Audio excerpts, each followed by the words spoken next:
de confusión, e incluso no sabemos por dónde empezar este proceso, cómo ayudarle a nuestro familiar, a nuestra persona cercana. Y de verdad, desde el respeto, desde el amor y la empatía, hoy queremos hablar de este tema, de qué cosas podemos hacer, qué herramientas podemos implementar, y tenemos a dos grandes profesionales que de verdad les agradecemos muchísimo que estén acá, y la doctora Vera Campos y la doctora Yerlin Matamoros. Bienvenidas. Muchas gracias. Encantado de tenerlas aquí. Para nosotros un gusto también compartir este espacio. Qué bonito, porque pueden venir a ambas a darnos, digamos, su perspectiva, ¿verdad? Desde cada área. Claro, claro. Y es que los cuidados paliativos al final terminan siendo eso, un modelo de atención integral donde nosotros no vemos a la persona solamente desde la parte física, desde la parte del sufrimiento físico, los síntomas que tiene, no sé, dolor, vómitos, náuseas, sino también toda la parte emocional que conlleva las enfermedades de las personas. ¿Qué son los cuidados paliativos? Bueno, los cuidados paliativos son un modelo de atención o una manera en la cual nosotros podemos atender a los pacientes, que nosotros los vemos desde una manera, como hablábamos, integral o holística. Eso quiere decir que es interdisciplinario, que podemos tratarla desde el punto de vista emocional, social, familiar, la parte física, y que muchas veces tenemos, como usted lo decía, ese miedo de que entonces cuidados paliativos es cuando ya la persona se va a morir, ya no tenemos nada más que hacer. Y creo que estos espacios más bien son muy bonitos porque nos permiten educar a la población de que realmente no es así, que los cuidados paliativos acompañan a las personas cuando tenemos una enfermedad avanzada, pero desde el inicio de esta enfermedad, no únicamente a final de vida, ¿verdad? En los últimos días o en las últimas semanas, sino que desde que empezamos con la enfermedad, podemos acompañar para poder controlar todos estos síntomas en las personas. Qué bonito, doctores, porque ahorita que yo estaba medio terminando de hacer algunas preguntas aquí en la tablet mágica, dijo Lai, me encontré algo muy particular que dice, el tema no se aborda tanto de lo médico como de la parte humana. Esto es un tema muy humano de acompañamiento, doctor. Claro, es que a veces se deja de lado y nada más pensamos en ese dolor físico. Y en curar y el tratamiento y qué medicamento le vamos a dar y cuál cirugía se puede realizar, pero dejamos de lado esa parte emocional, que es lo que está viviendo ese paciente y esa familia, ¿verdad? Porque desde la parte de cuidados paliativos tenemos que entender qué tan importante es el paciente como su familia. Todos están cargando con un impacto emocional muy fuerte, inclusive vemos familias que es la primera vez que están abordando este proceso y no saben cómo, ¿verdad? Entonces, aquí es donde la parte de paliativos viene a ser o a integrar todo este tema de cuidado físico, emocional, para poder darle ese soporte al paciente y a los familiares. Ahora, ¿ustedes creen que sí es importante en el momento donde recibimos la noticia buscar ayuda psicológica y no patear el balde? Porque a veces decimos como, ahí vamos viendo sobre la marcha, pero en realidad también es poder darle nuestro mejor apoyo a esa persona. Entonces, ¿sí recomiendan en este caso como buscar ayuda lo más pronto posible? Vieras que en ese caso yo creo que es importante que cada persona logre identificar. Muchos pacientes tienen muchas estrategias de afrontamiento, ¿verdad?, para hacerle frente a este diagnóstico. Entonces, de pronto lo vemos bien o lo vemos estable y decimos, no, eso no está normal, usted tiene que ir al psicólogo, ¿verdad? Entonces, yo creo que es importante, culturalmente nosotros a veces tratamos de reprimir lo que sentimos, ¿verdad? O nos ha pasado que tal vez a la doctora le dicen alguna situación, lo refiere a psicología y el paciente no llega, nada más fue que se nos desbordó en ese momento.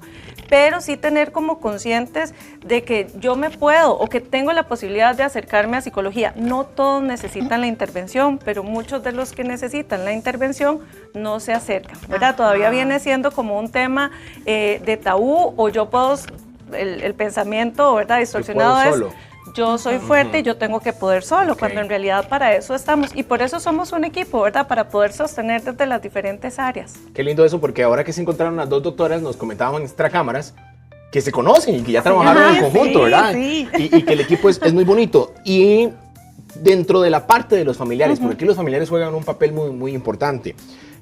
La parte física y emocional, el prepararse para esto es muy importante, doctora Yerlin. Claro, y esto es uno de los mitos también que hay en los cuidados paliativos, en que pensamos que los cuidados paliativos es únicamente para la persona o para el paciente que está enfermo, y no es así. Los cuidados paliativos también ven, como decía Vera, a la familia y al cuidador, y lo que nosotros hacemos es en general aliviar el sufrimiento, buscar de qué manera vamos a apoyar a ese paciente y a la familia para que tengan calidad de vida. Y a veces la calidad de vida también es tener a mi cuidador bien, a esta persona, y poder identificar yo de manera temprana un cuidador cansado o un cuidador que ya no tiene las herramientas para afrontar el cuidado de una persona, o que no tiene las herramientas porque no las conoce y que les podemos educar. Desde, como hablamos ahorita, es un equipo que al final incluye psicología, pero incluye también enfermería, farmacia, trabajo social, muchas disciplinas que podemos educarlos y podemos darles las herramientas para que puedan... ¿Cómo qué ejemplos? Por ejemplo, si yo quisiera y no tengo la educación de, ustedes me orientan a cuidar, por ejemplo, a mi mamá, ¿en qué? Claro, por ejemplo, hay personas que cuando ya llegan a una etapa avanzada de su enfermedad, no tienen la disponibilidad de una vía oral, por ejemplo, para tomar medicamentos, y ocupamos ponerle medicamentos inyectados debajo de la pielcita, y las personas normalmente no saben hacer esto. Entonces es desde el enseñar a cómo administrar fármacos, el cómo cuidar los fármacos, el cómo a veces asistir a esta persona en el baño, en la alimentación, que es uno de los temas más tabúes, creo yo, en nuestro día a día, porque nos enseñan que alimentar es igual a amar, ¿verdad? Y que si entonces ya no come es porque está muy enfermo, y realmente a veces el hacer de más bien podemos hacer cosas malas para ese paciente. Entonces, creo que el poder enseñar desde muchas aristas es importantísimo para todos estos familiares también. ¿Cuáles otros mitos importantes creen que existen alrededor de los cuidados paliativos?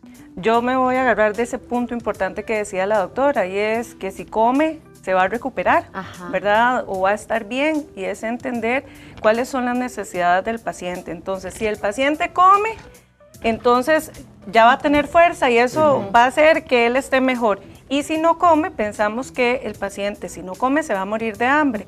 Entonces, aquí viene la parte de educación y la parte de mito. Es entender que realmente este paciente tiene necesidades diferentes, y a veces la necesidad es mi necesidad. Yo como hija, hermana, madre, quiero que él coma porque mi pensamiento es que se va a sanar, que se va a recuperar porque está comiendo. Entonces, son muchos mitos, inclusive hay muchísimos. Uno que yo creo que también es importante tratar, el tema de la medicación con la morfina. Claro, eso es algo importantísimo, y es algo que uno lo ve prácticamente siempre, el miedo que le tenemos a la morfina. ¿Por qué? Porque desde hace mucho tiempo hemos visto que el paciente, o asociamos que una persona a fin de vida, morfina igual muerte. Entonces el miedo está en que me van a dar morfina porque ya me voy a morir. Como la antesala, digamos. Si me dan morfina me muero. Es así, y realmente no es así. O sea, con la medicación y los medicamentos en sí, los medicamentos dados de manera adecuada, en el momento adecuado, a la dosis adecuada y para la persona adecuada, no tiene por qué darnos un efecto adverso malo en esa persona. Por supuesto que si una persona no tiene el apoyo para tomar los medicamentos o algo así, nosotros tenemos que ir jugando con todas esos vaivenes, ¿verdad?, del oficio. Pero sí, la medicación es otro de los mitos más severos, por decirlo así, que nosotros tenemos en los cuidados paliativos. Qué bueno, venga, por eso está aquí la doctora Yerlin y la psicóloga y doctora Vera Campos acompañándonos en este tema sobre los cuidados paliativos. Y es que combinan muchas profesiones ustedes, porque ahora hablábamos, por ejemplo, la parte de odontología, por ejemplo, que es una de las muchas que integran los cuidados paliativos. ¿Qué otras profesiones están ahí atrás, doctoras? Está la parte de trabajo social, enfermería, farmacia, ¿verdad? Y aquí es importante porque trabajamos de la mano, vemos a ese paciente o a esa familia de una forma integral porque ocupa de todo. Le podemos brindar la medicación, pero también ocupamos de ese miembro de la farmacia que nos lo pueda facilitar. El paciente también tiene problemas bucodentales, ¿verdad? Que también va a necesitar el cuidado, la parte social, cómo está su familia o cómo están distribuidos los roles. Y bueno, desde luego la parte de enfermería. Algo que pasa muchísimo en las familias es que se enfocan en la parte médica, ¿verdad? Llegó paliativo, llegó el doctor.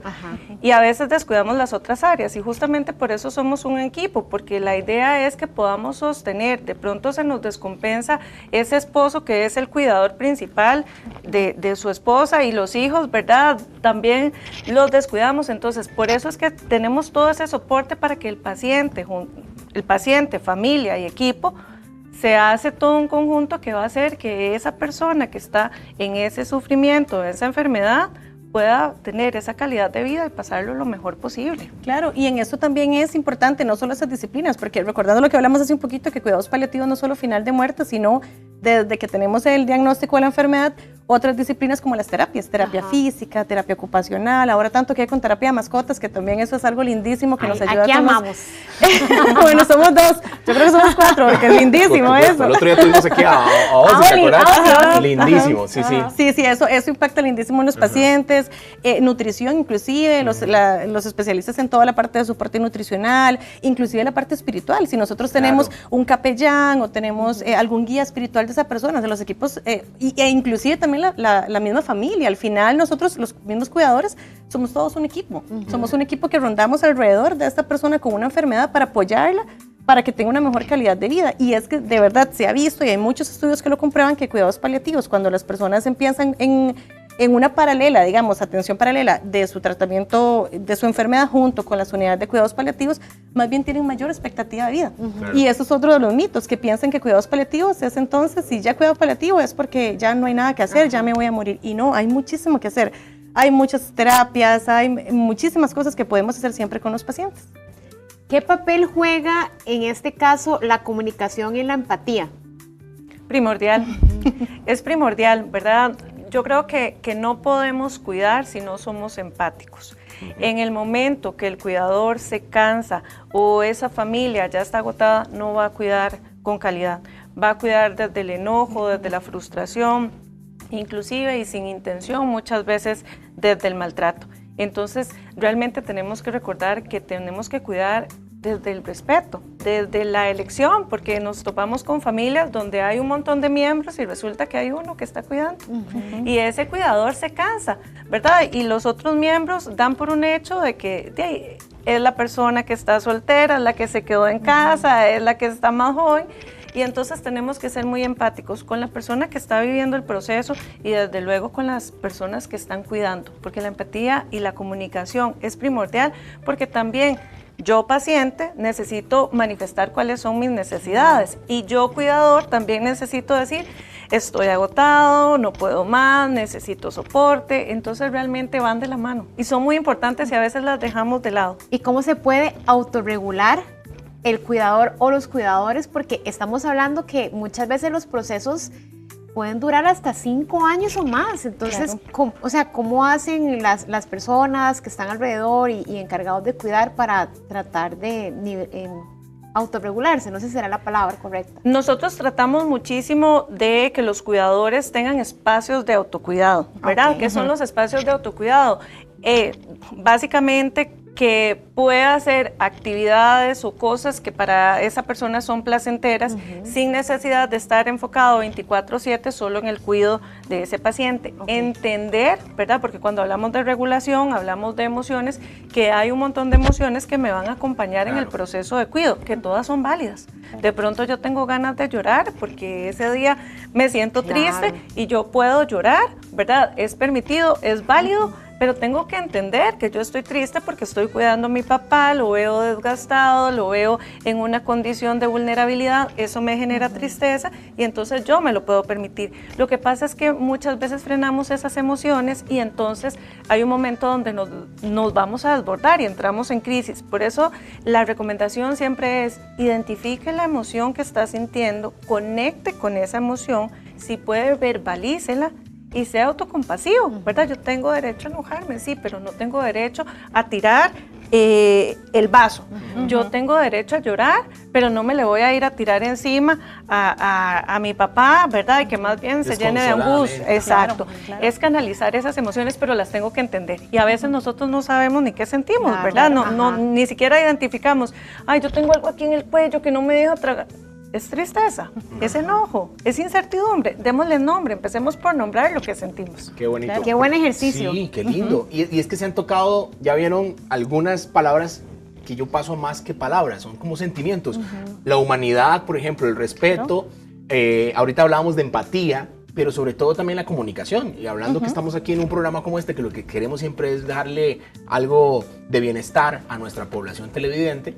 ¿Cómo lo hacen ustedes? Porque uno admira mucho la profesión, ¿verdad? ¿Cómo hacen para comunicar una mala noticia? Hasta cómo acompañan esa parte de empatía y de humanidad junto con la familia. Claro, yo creo que eso es todo un proceso de entrenamiento también de uno, pero también uno, de la propia humanidad de uno. Claro. Uno como persona, en saber de que somos humanos, de que tenemos emociones y en ponernos en el papel de esta persona. Esta persona con esta situación de vida, independiente de la que sea, no la está pasando bien. Y si yo vengo y yo no tengo las palabras adecuadas, no tengo el tacto adecuado, el preparar inclusive el espacio, y en esto sí también nosotros tenemos muchísimas herramientas para poder buscar o tener la guía, digamos, perfecta para poder decirle a las personas las malas noticias, y que muchas veces también nos pasa de que los pacientes más bien nos dicen no quiero que lo sape mi familia, o al revés, en que la familia dice no se lo cuente, no le cuente la mala noticia porque si no se va a enfermar más o se me va a morir más rápido.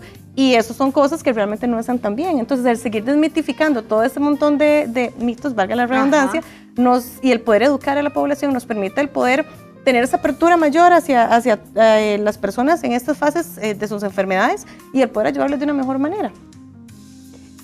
Existen, perdón, es que aquí nos consulta también algún televidente, que si hay suficientes servicios de cuidados paliativos en el país. Uy, sí, en eso sí, bueno, Costa Rica está en top en la región, por decirlo así, en las unidades de cuidados paliativos. Bueno. Nosotros tenemos una red nacional muy linda que hay a nivel caja, ¿verdad? Y a nivel privado también hay muchos equipos de cuidados paliativos. Que sí, que todos tienen las herramientas, o la mayoría tienen las herramientas para poder afrontar todos estos procesos de los pacientes. Sí, y es que yo creo que también es complicado porque creo que es también un tema de humanidad. Pero ¿qué hacer cuando el paciente dice, no quiero más? No quiero más, ya yo no aguanto más, mi cuerpo ya no resiste más. Respeto. Ahí hay que respetar, ¿verdad? El paciente, nos topamos a hijos, esposas, familias que dicen, no, él dice que no, pero vamos con todo, por sí.